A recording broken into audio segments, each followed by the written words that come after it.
Just want to thank you again for being here. I've always, when I was a layman, in between pastoring in Jacksonville and pastoring here, I was basically a layman for like 3 years at Peachtree Road Baptist. And, I worked multiple jobs while I was there, probably 5 or 6 total, and had at one time I was working 4 different jobs, just trying to make ends meet. I was throwing the newspaper in the morning, the Atlanta Constitution. Then I was going to Chick-fil-A and managing a Chick-fil-A restaurant. And then that afternoon, back then they used to have 2 newspapers. Remember that? Atlanta Constitution in the morning and Journal in the afternoon. And I threw the afternoon paper, and then I delivered pizza 4 or 5 nights a week. So that was some long days.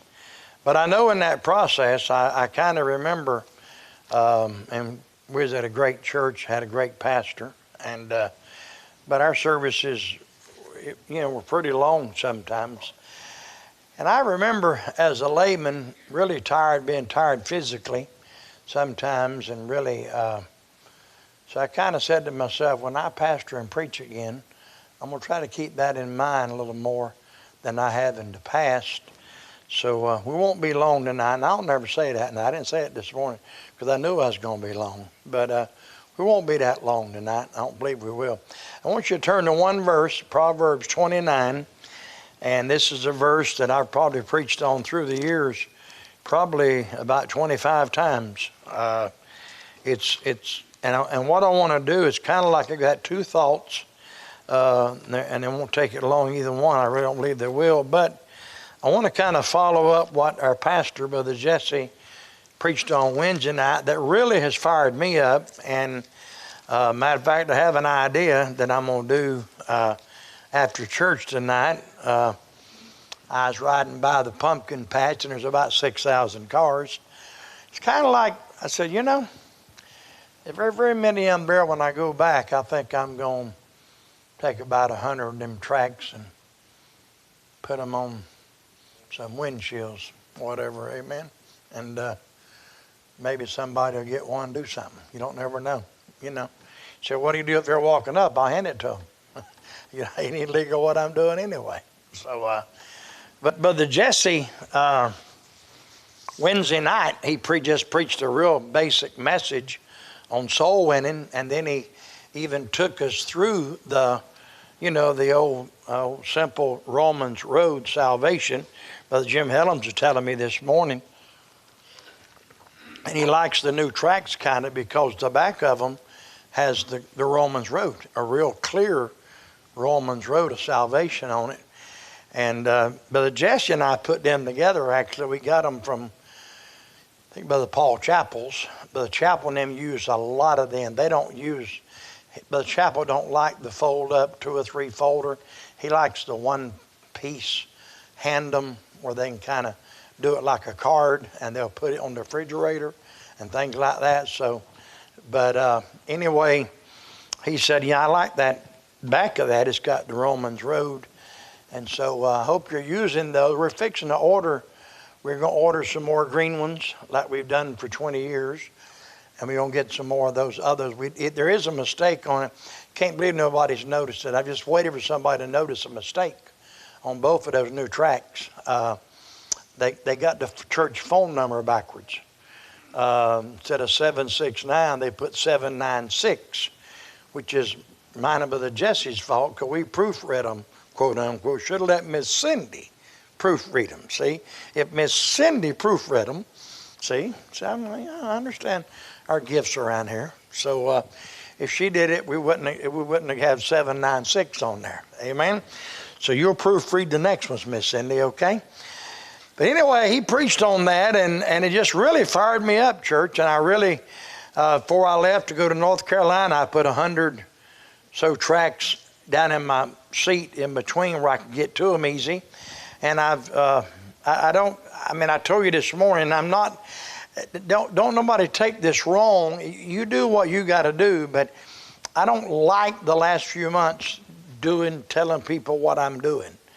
But the last few days, I have witnessed a lot more. I've passed out a few more tracts, and it just really felt right, and just really felt, this is what I did for 40 years.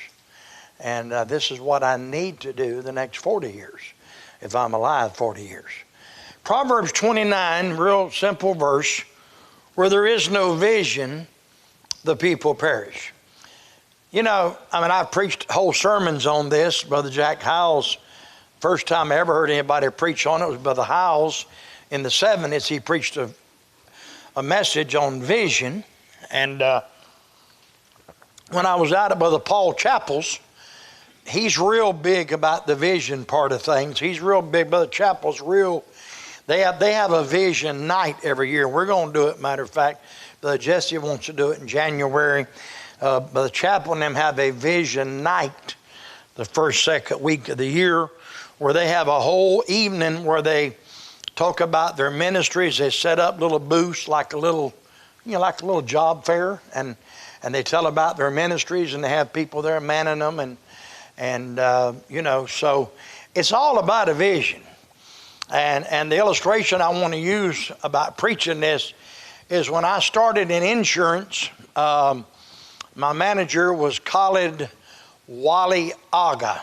That was kind of hard to pronounce at first, but I slowed down, I pronounce it right.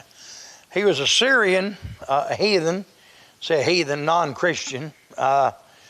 Didn't have a lot of character in some areas, but him and my dad are probably the best two salesmen I ever knew. They were different salesmen, but they could probably outsell anybody I ever knew, Brother Jim, be honest with you.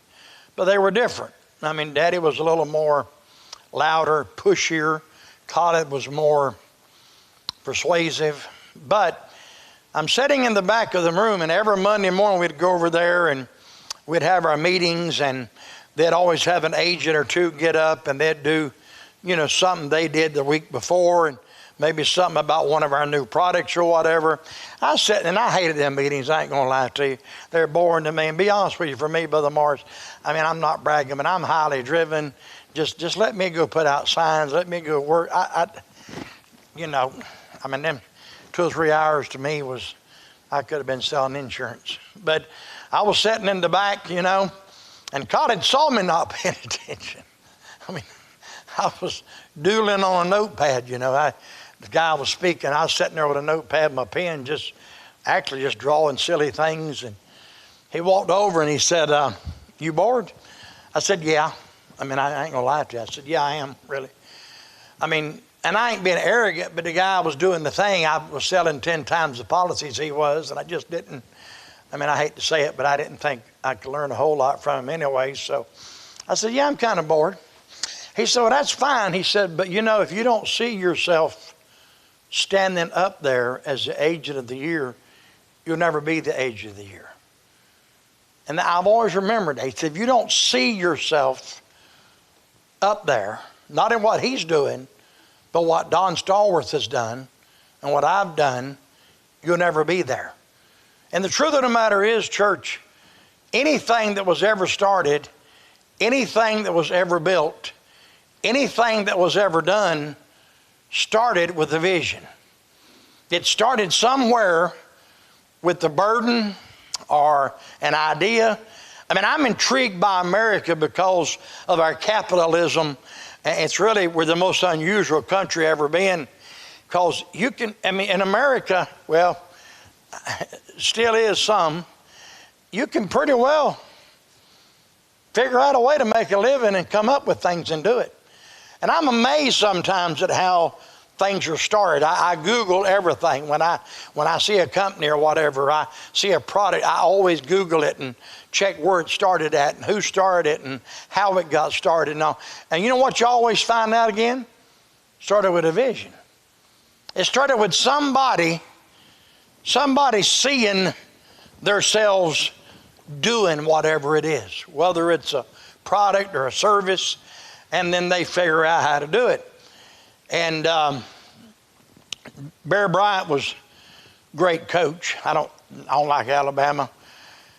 Never liked him. Even when he was there, I didn't. But something he used to do every year, they said, might have been Lombardi. I might be getting them mixed up. Might have been Vince Lombardi. It's one of them two. The season would start for football. It's Bear Bryant. I know it was because Joe Namath told about it. Heard Joe Namath tell about it. And the first time of practice, he'd bring them out in the middle of the football field, all the players, and he'd stand up on, they built him a little platform there in Tuscaloosa, and he'd stand up on the platform, and he'd take a football. He'd ask everybody, what is this? Well, it's football. He'd say, in football, how important is the football? Well, I mean, he said it's everything. How you handle it, how you take care of it, what you do with it, what you do to stop the other team from doing with it. This ball is the focus of football. If you move this ball that way, you win. If you move this ball the other way, you lose. Now that sounds simple, but he did it every year for 55 years, they say. I mean, seniors would say, and he took an hour doing it. He'd just say it over and over again. He'd say, you guys that are running the football, he said, I don't play guys that fumble much. He said, I don't care if you're so-and-so. If you fumble the ball, you're probably set the bench in Tuscaloosa. It's just a real simple way to get to the bench real quick is to fumble a football if you play for Bear Bryant. Take care of the ball. He said, see, that ball is precious and valuable. Well, I think anything and everything you do in life is going to be that way, no matter really what it is. I mean, I wrote about a pumpkin patch, and I thought back today, I knew the founders of it, Washington Farms. They came to church here. Remember, Brother Jim, remember years ago? They came to church here a few times.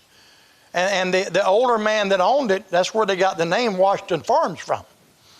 And he came here. They was from Florida, and they'd come up here during strawberry season and pumpkin season, and they'd make their money and go back to Florida. That's what they'd do. Well, one day he came one Sunday, and he hung around, and I just talked to him for about 15 minutes. I said, what got you to start a strawberry farm? He said, well, I was down there in Florida, and he said, I was riding around in Plant City, and he said, I saw cars everywhere on the side of the road. He said, I saw a police officer out there directing traffic, and I said to my wife, what are they doing? I mean, we're in the middle.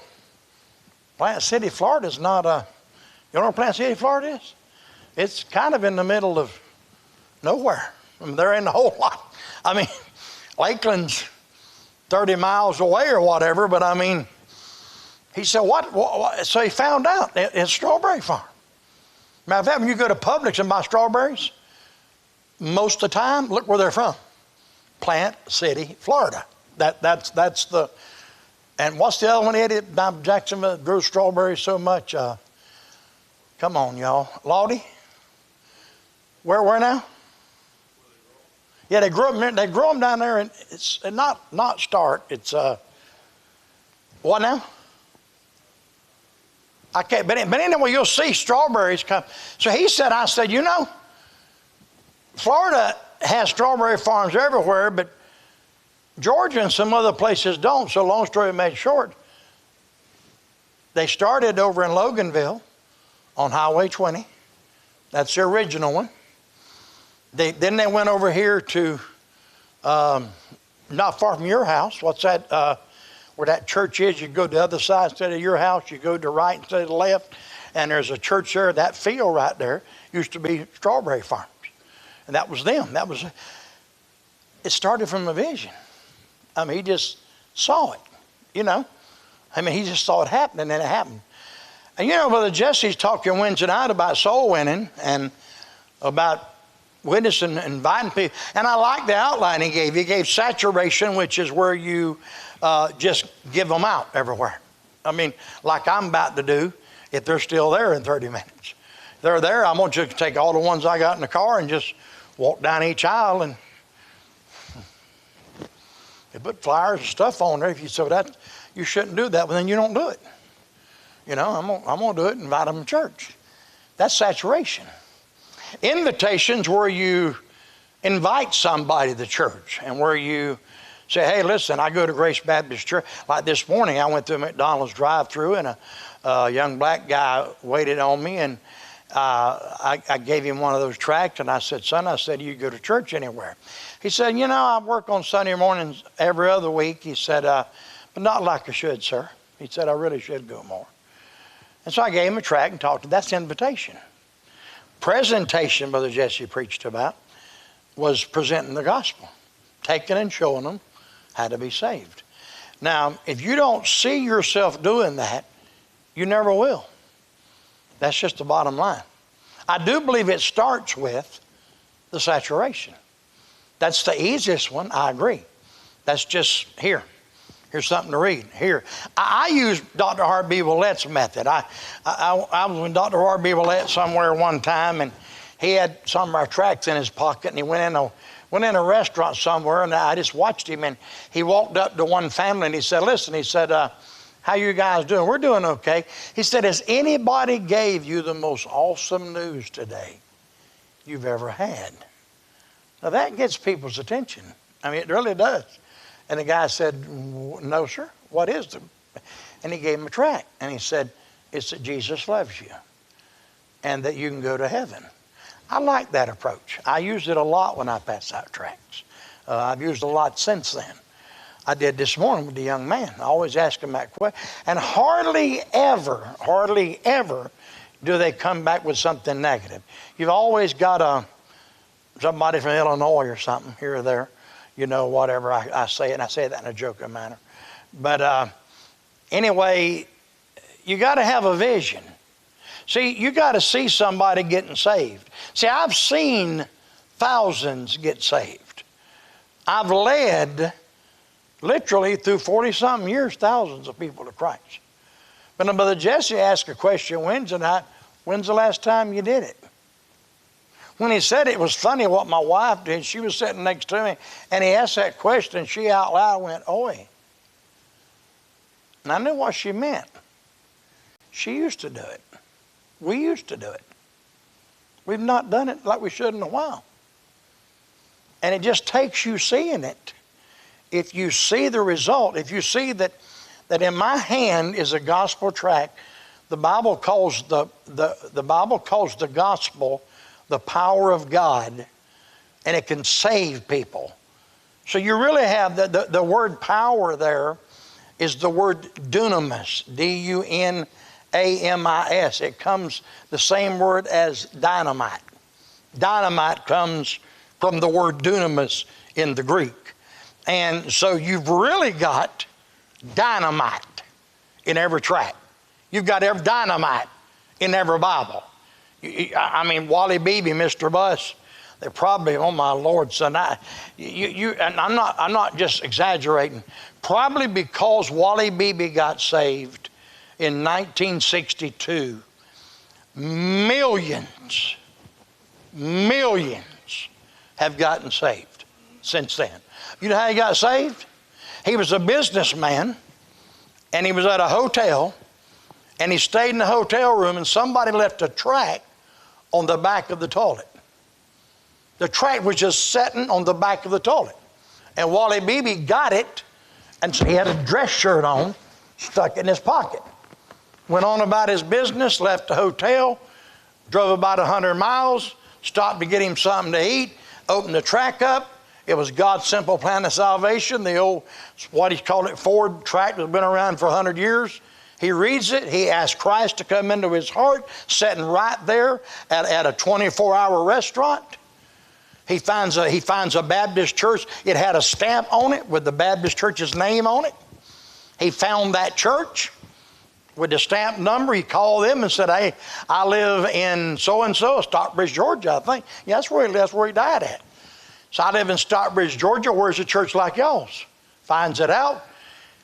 Goes to it, joins, gets baptized, becomes Mr. Bus. You know why I call him Mr. Bus? He was Jack Howe's bus director.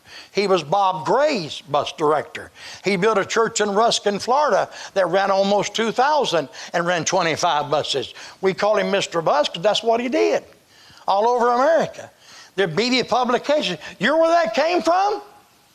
A tract on the back of a toilet. And one of the neat things happened to me years ago. He had a little bookstore in his home in Stockbridge, and I knew him personally. Brother Hancock introduced to me years ago because him and Brother Hancock were good friends. And so I used to go over to his house, and he'd have all kind of good fundamental books and bus stuff and all. So I went in there one day, and I said, "Where's the restroom at?" And Miss Beebe said, her name was Janice, she said, Miss Beebe said, "Preacher is right back there in the back of the bookstore." Well, I walked in the bathroom. Guess what's sitting on the back of the toilet? A tract. Brother Beebe said, I just asked him, "How many tracts do you put on toilets?" He said, "Probably 1 million. I wouldn't have died if I could." He said, "I never go in a restroom anywhere that when I leave, I don't put a gospel tract on the back of the toilet. Because that's what I got saved off of." Now, be honest with you, he has no idea who put the tract there.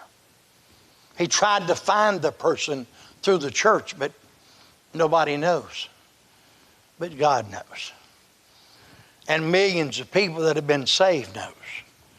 And it happened because of a vision. Somebody said, if I leave a tract here, somebody may read it and they may get saved. So, church, let's get back to that. I said this morning in the message, and I wasn't listening. Brother Jim Helms, Brother Eddie, y'all been here with me the whole time. We used to buy 10,000 of those green tracts at a time. And we'd order 10,000 of them, Miss Cindy, about every 3 months. We'd order about 40,000 tracts a year, Brother Ron, and run out sometimes. We got a few times we didn't have any. We haven't ordered tracts in 2.5 years, except the new ones. It is what it is.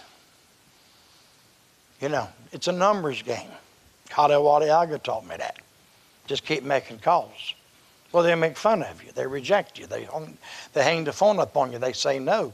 They say they're not interested. They offend you, or they try to offend you. By the way, people, I want to help you out about telemarketers. Don't try to offend them. You're really wasting your time. They're professionals, and you're not doing anything to them. What they're going to do is hang the phone up and talk to somebody else. That's what they're going to do. That's what I did. But eventually, if you call enough, somebody will say, "Are you interested?" You know? "Yeah, what do you have?" Bam. You tell them. Well, the gospel's the same way. Tract's the same way. Some will turn you down. Now, I went to the University of Georgia last year. I got kind of fired up, and I still am burdened that one of the purposes of starting this church was to reach UGA, and we've just not done it. We've tried, we've done some stuff, but we've not done it. So one Sunday afternoon, about a year or two ago, I got about 100 tracts. I went down off of Millage Street, and I parked my car, and I sat there where the buses run and the little benches are there.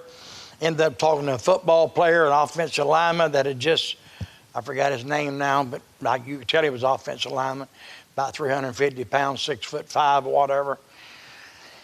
One person said, "I don't want to hear that trash." One person. I gave away 100, probably. And a couple of them threw them down. They think they're offending you to where you'll stop doing it. One of them took it, walked about 2 steps, and threw it on the sidewalk. And but that ain't my problem. That's his problem. I gave it to him. When he's in hell one day, if he don't get saved, he'll remember that tract he threw on Millage Avenue. I promise you he will. But here's the thing. This church started with a vision. I had never started a brand new church. I didn't know anybody in the area. I couldn't even pronounce Coney County. First time I saw it on a lead card at an insurance place, it said Ocone County. And I turned to Bob Keating. I said, where's Ocone County at? He kind of looked at me and went, what'd you say? I said, Ocone County. That's what it looked like. I mean, Ocone. I said, where's Ocone County? He said, show me that lead. He said, that's a Coney County. I said, okay. And I've learned since then, Brother Tracy Carson, Brother Jim taught me they called the school Slow Coney. So that's how I said, you know, you pronounce it. So that's where you go to school. I went to Slow Coney, you know. But I didn't even know that. I didn't know we'd have a building sitting here one day. But I got to be honest with you. Did I have a vision, dream we could? Yeah. Well, we wouldn't have done it if I didn't believe that, Neil. I mean, if I didn't believe one day this could happen, why would I have done it? It's all about having a vision and doing it, okay? So that's my challenge to you. We're going to start. Brother Jesse and I talked today. He called me. That's why I was a little late almost. He called me right after Eddie called me. We talked about 15, 20 minutes, and I told him about the service and everything and how things went. I talked about Wednesday night, and I tried to follow up on what he preached. And I said to him, we used to put tracts in the foyer all the time and put them on the altars. Remember that? We'd put packs of 5, 10 tracts on the altar. He said, yes, sir. I said, we need to. He said, yeah, we do. So next Sunday, by the grace of God, we'll have that done. And it'll be there. You might not take them, but it's there if you want to. If you don't have a vision, nothing ever happens. If you, like Colin said to me, if you don't see yourself standing, he said, if you don't, matter if he said, if you don't see yourself going to Dallas as a top salesman, which I did, ended up going to the Dallas Winnetone Manitou Hotel. They paid for everything. I received 5 or 6 awards, Rookie of the Year in the Southeast, second ranked agent in the Southeast, all that stuff for whatever. But I saw myself doing that. I mean, I'll admit that. I said, you know, I mean, we can do that. I mean, you know, so let's get back to, as a church, becoming a soul-winning church. Okay?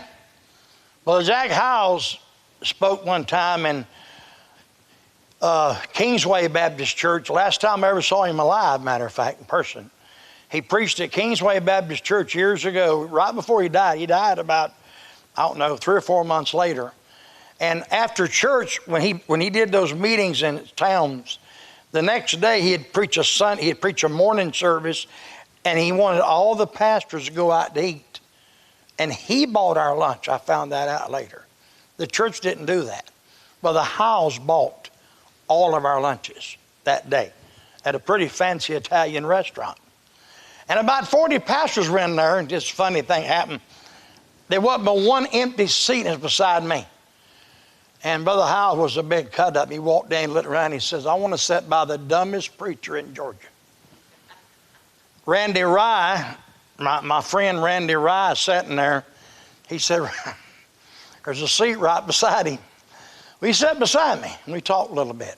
And I remember his answer to a young man's question. Because what we would do, it was funny about ordering.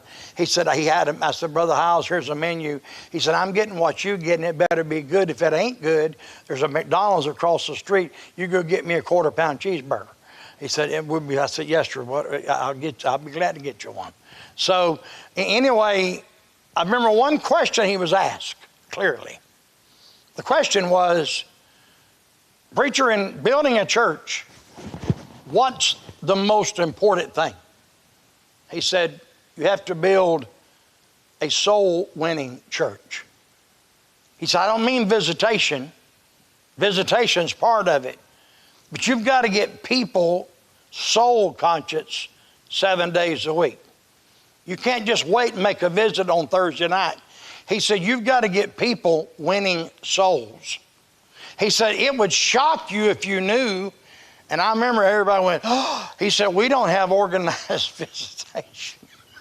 And everybody went, Jack Howes? He said, no, sir, we do and we don't. He said, we have Sunday school classes that have it, and they meet and pray, and then they go soul winning. But I want our people to be soul winning 7 days a week. That's how it's going to happen. And it's going to start with the tract and witnessing and talking to them, okay? That's the first point. Second point, I'll preach 5 minutes. I've preached 15 so far. Turn to Ephesians 4:32. Ephesians 4. Have you been riding around the last year or two? Have you seen a yard sign in the front yard? They're normally red and white, and they normally say 2 words. Be kind. Have you seen those? Be kind. Just now, I also see one I like, by the way. You'll see a lot of them in there that says Psalm 91. That's called, Psalm 91's kind of called the pandemic chapter. If you read Psalm 91, it's really perfect for the time we're in. But Ephesians 4:32, and be ye kind one to another. Now what's this next word? Tender-hearted. Do you see that? Tender-hearted. How many of y'all would agree with that? Brother Jim Hedlund, you and I have talked about it. Brother Morris, I haven't told you to know your daddy or whatever. But me and Brother Jim talked about it. Our daddies and that generation wasn't very tender-hearted, were they? Huh?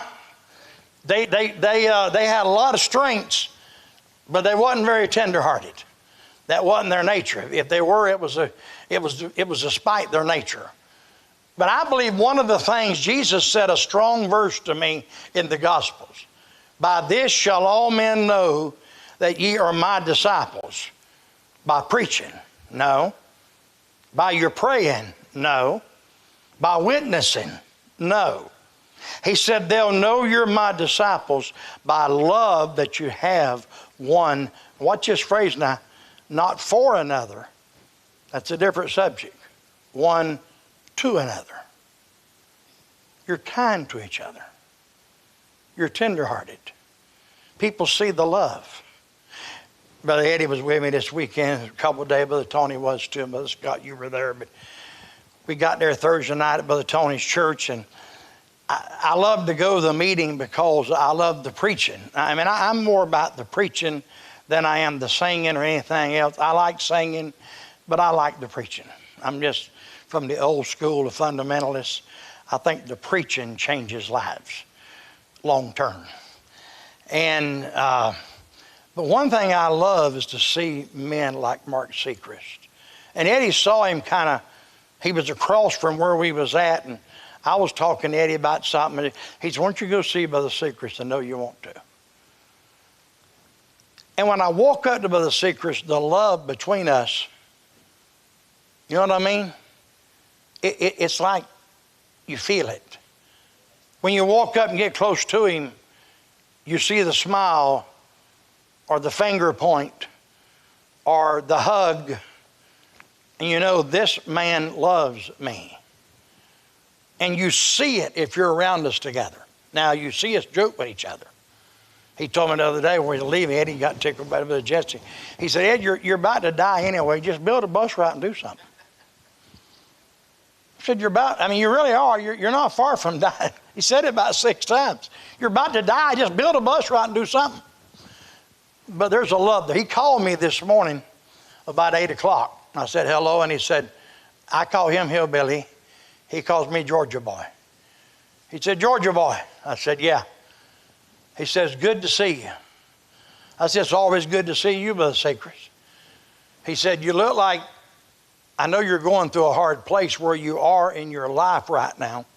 This is a big transition for where you've been 40-something years. I said, yes, sir, it is. And he said, but I prayed for you every day. And I prayed for you this morning. I said, yes, sir, I believe that, Brother Martin. Now, he's been through, not exaggerating, over 220 kidney stones. He'd been through 2 heart attacks. One of them was so bad that he's in southern West Virginia, and southern West Virginia don't have good hospitals. That's why I call him Hillbilly. It's Hillbillyville, I can promise you. Northern West Virginia, where the University of West Virginia is, and Charleston and all that, it's more where he's at. It's really hillbillies. So they air flew him from his city to Charleston, to the capital, where the University of West Virginia is, and they lost him 3 times. He flatlined 3 times. He remembers it.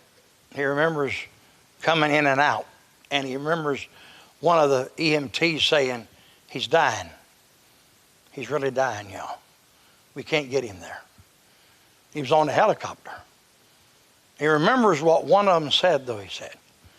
The other EMT says, he won't die, he's a pastor, we ain't gonna let him. And they worked on him and worked on him where he got to the hospital. He went in ICU for 6 days, went to sleep into a coma, and he woke up. He'd been through it. His son was in a car wreck and is paralyzed. I remember when it happened, we was at youth rally, and Brother Tony Shirley stood in the pulpit and said, we got to pray for Mark Sechrist and his wife. His son's just been in a tragic car accident, and he's probably not going to live to tomorrow. And the doctors told Mark and Miss Shelley, he said, he ain't going to make it. If he makes it, he'll be a vegetable. He'll never have any kind of quality of life. I mean, and they were partially right. He does. They have to take care of him 24 hours a day, 7 days a week, and he's a challenge. But he's been through all that, and he still kept that same. I mean, Eddie saw him. Eddie had lunch with him. I mean, you didn't hear no sadness, did you, Eddie? Did you, Eddie? You didn't hear no sadness, did you? I didn't. I didn't hear no sadness. I heard in Brother Sechrist excitement, Brother Mark and Brother Morris. I heard, man, we're going to do it, man. I mean, they run buses, they run 6 buses, and they're in the middle of nowhere. How far the route did he say? 46 miles one way on one of their bus routes. Now, you got to realize something. That's not 46 Northeast Georgia miles. That's 46 West Virginia miles. That's like this number, 46 miles, okay?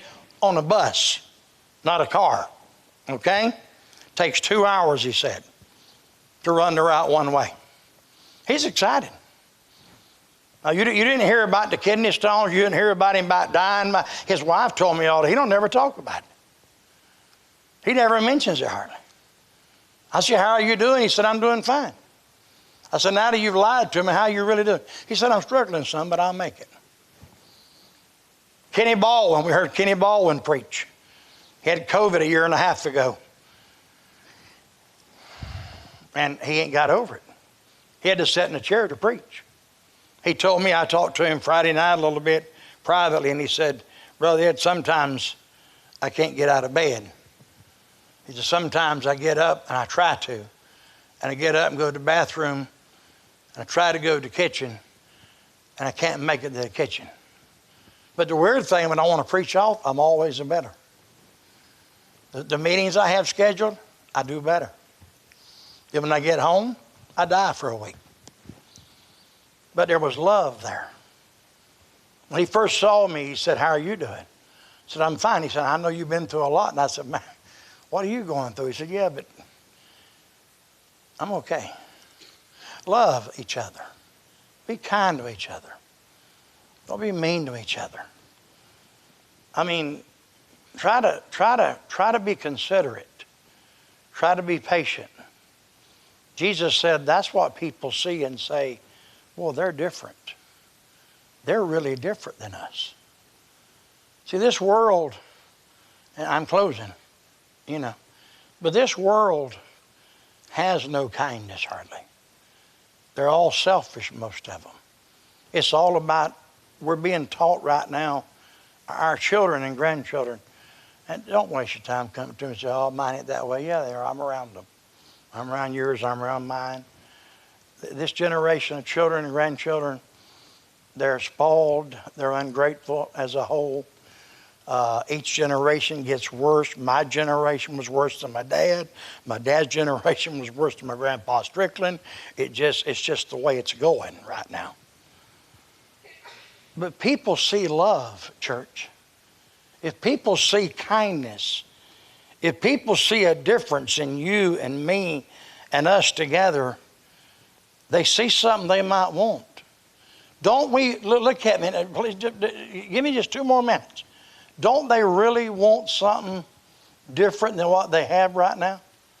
Me and Eddie were talking the other day coming home, and we talked about what Brother Tim Fuller preached on the pandemic, and Brother Paul Chappell I heard preach a while back, and Brother Chappell said, we're looking at it wrong. He said, we're talking about his crippliness, but there's people out there open now that wouldn't be open.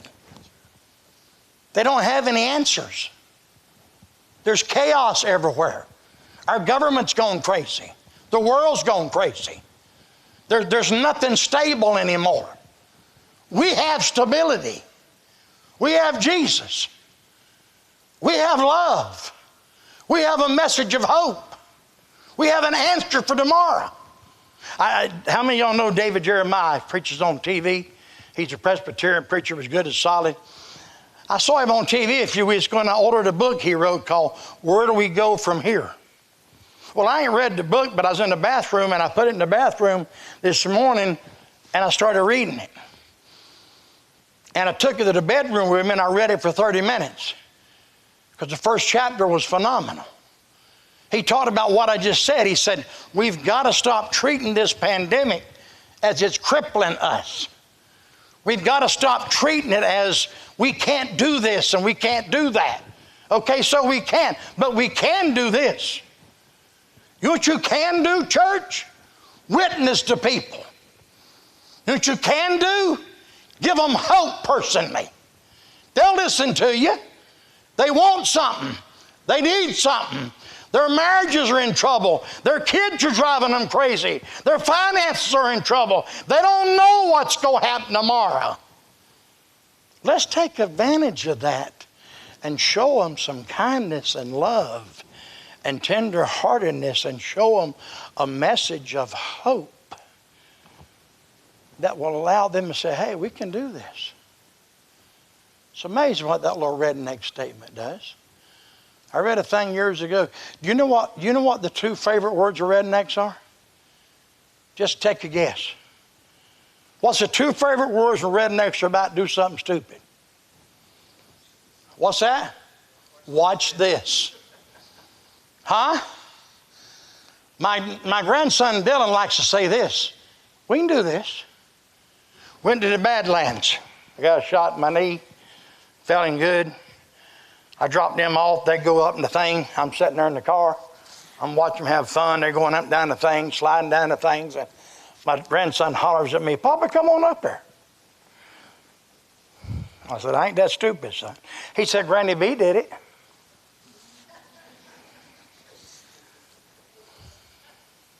He said, there's a place right over here, Pop. It's really open, and you just go up a little incline right there. And once you get up there, you can just slide back down. Last thing he said to me on Morris was, you got this, Papa. I had it. I tumbled 30 feet. I went up. I took a picture. I tried to slide down. I went forward instead of backwards. I flipped over twice, and my knee was hurting me. We got this, Papa. But truth of the matter is, church, we've got a message of hope for them. And I'm trying the last few days. I'm just trying to be more aggressive in talking to people and be positive and kind and say, you know, here's some awesome news for you. People like to hear that. They want to hear awesome news because they're not having a lot of awesome news right now. Amen? That's it. I love you. Let's pray and take up the J dollars. You got any J dollars? We got any kids in here? Yeah, we got Jocelyn in here. I don't think I got